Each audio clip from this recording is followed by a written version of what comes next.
Okay, Becky, you can do this. Just don't say anything good about Rings of Power at all, and then you won't get any more hate. Okay? Got it. Hi guys, does anyone else think that the set designs for Rings of Power are brilliant? Like, some of these settings look amazing. Damn it! I need to talk to you. I want to give a huge disclaimer before I film any more of this video. I had a lot of people get very annoyed with me in my review for episode 4 of Rings of Power. I think annoyance is an understatement, because I spoke about it in an optimistic way. You were probably thinking, what had I taken before I filmed that video? Well guys, I hadn't taken anything, other than a big old cup of positivity. I hate myself. You should try it sometime. So I just want to put a disclaimer out there to say that when I watch the Rings of Power, I purposefully forget that it is anything to do with Lord of the Rings, because if I did, I wouldn't be enjoying it. It is not accurate for Lord of the Rings at all, let's be honest. It's a fan fiction. It doesn't fit within the universe, it's not accurate to the lore, and I do get why fans are very disappointed and very annoyed by this series. But that being said, I don't want to waste my time hate watching a programme. So therefore, if I watch this as a standalone programme, nothing to do with Lord of the Rings at all, I actually find that I enjoy it a lot more. And I should have said that at the start of my previous video. Because if you watch that thinking that I am looking at this as part of the Lord of the Rings universe, then of course you're going to be frustrated with me. I get it. But I am a positive person. I don't want to view that as part of Lord of the Rings because it doesn't fit. And I do agree with all of you who said it was cringy and it is a fan fiction. However, if I look at it as a standalone, it's just the Rings of Power. It's not Lord of the Rings of Power. I find that I can actually value it and appreciate it a lot more, and therefore my life when I watch it is more enjoyable. I have to live with my feelings 24/7. I want them to be as good as possible. So therefore I will make myself enjoy the Rings of Power whether I like it or not. That being said, I've also learnt that I don't have to hold back. I can be honest with my opinions, and if I've got negative things to say, I am allowed to share them because a lot of you actually want that. So I will look at it in a more balanced way. I won't put on my positivity goggles and I will just view it for how it is. And there are going to be some negative things in this video now because I didn't actually enjoy episode 5 all that much. Although a lot of people have said that it is the strongest in the season so far. However, I found it the most boring. There wasn't really a whole lot that happened. So let's get into this video. I hope that you enjoy this one a lot more than you did the previous one. Give it a thumbs up please if you do, and please share your comments and your opinions as well because I love chatting about this stuff even if I get a lot of hate. So for my TLDR on my opinions of this episode, it was very slow. The episode was only an hour long, but it felt like it was 3 hours. I just felt like it dragged. A lot of people talking, not that much action compared to the previous episode, where I feel like a lot of action happened in episode 4. Episode 5 was not the same. Is this episode 5? It is, isn't it? The plot going on in Númenor, I don't really understand what is going on there, what is happening. I was confused at the end of episode 4 when the random eagle swooped in and everyone was fighting, and I'm even more confused in this episode as to what is actually going on in Númenor, but we'll move on to that discussion in a moment. So the episode opens immediately in Khazad-dûm and we have the dwarves. I do love these guys, and you can't fault that King Durin's beard is luxurious. No matter how much you hate this series, you've got to appreciate the hairstylists. There's also some really cool music going on in the background in these scenes, which I appreciate. It does add to the tension. So the King of the Dwarves is very mad and frustrated in this episode, proper moody vibes, and that is probably because he is using his ring, which we all know can have a dangerous effect on the person wearing it. So the ring does mean that it amplifies his powers and he is able to detect exactly where the dwarves need to dig in order for the light to shine through, because they were covered in darkness because the whole mountain capsized, yada yada.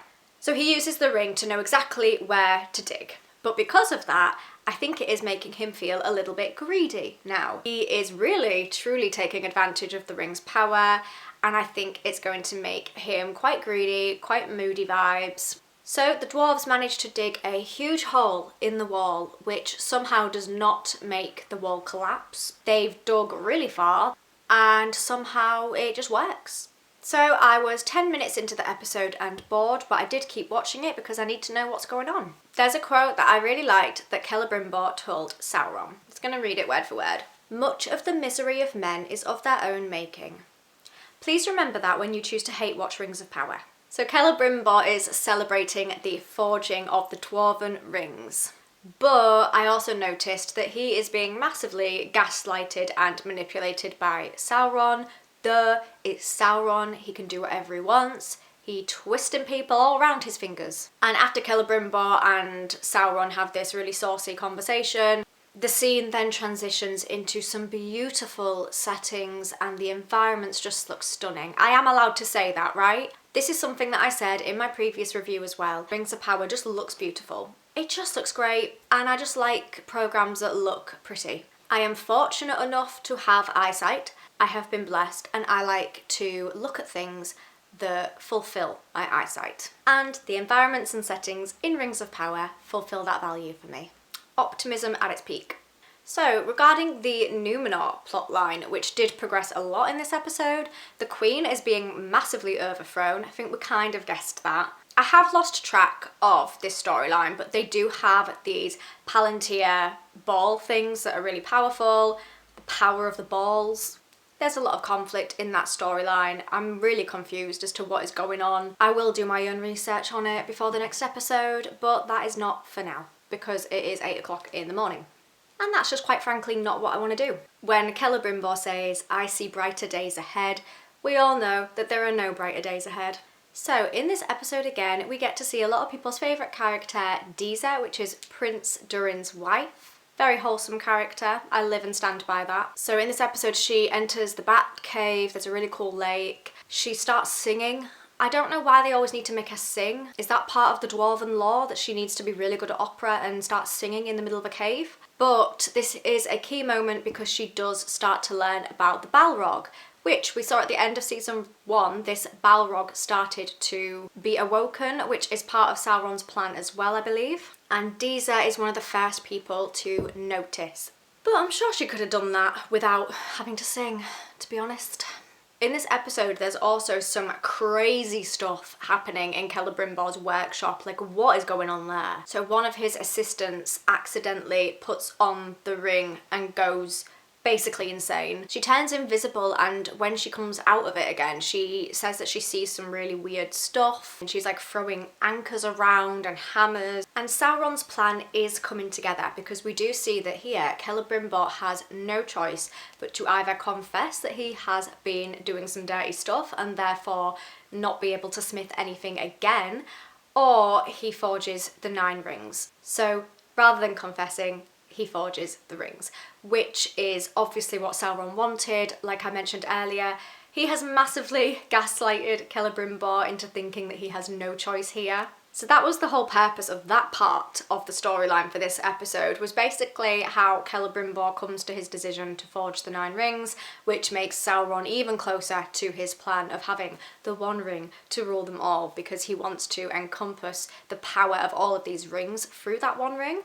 I think, to my knowledge, Númenor looks really pretty in the night time with the lake and the twinkling lights. It's unfortunate that this place is going to have a massive downfall in future episodes. What a shame. I love how the older guy, whose name I cannot remember, literally just decks the prick who was taunting him. Fight, fight, fight. Loved it.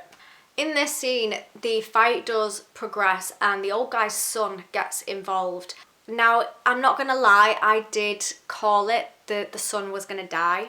It was a little bit of a brutal scene. I mean, nothing's really that brutal after you've watched Game of Thrones, but it was quite slow. It was quite tense as well. He's looking his father in the eyes and then boom, sword just goes straight through him, out the other side. I didn't have any emotional connection to this character. I don't know who they are. I don't even know their names, but it was a little bit sad that he died. And then he's just there in his father's arms, and yeah, I think that's gonna have a massive like revenge motive, justice behind his character now. we're gonna start to see his actions change because of that. But again, like I said, I've completely lost track of what is going on in Númenor. I know that they're trying to overthrow the Queen. I think they have been successful in doing so. I know that there's going to be a downfall of this place soon. I will just have to pay more attention in the next episode and see where that storyline goes. But I think the moral of this episode is that if you are too nice, you will die. Please don't show anybody mercy. The son had the chance to kill the arsehole, but he didn't because he was too kind, and now he's dead. So what does that teach you, hey? And then the episode ends where we get a glimpse of the Orc army, Galadriel, Adar. Adar tells Galadriel that they have a common enemy in Sauron. So that is putting down the foundations that they are probably going to work together for a short time. So that could suggest some future action, that could suggest some future episodes not being as slow if they actually act on this. I want to see Sauron being decked by Galadriel and Adar. Make it happen. In this episode, we had no scenes of the stranger, no scenes of the Harfoots. I had somebody in my previous video tell me that they'd never known anybody other than me who liked the Harfoots. If that is the case, then I will die on this hill and I will be alone in it, and that is fine. I think they're cute. I think they're friendly. Poppy, Nori and the stranger. Squad for life.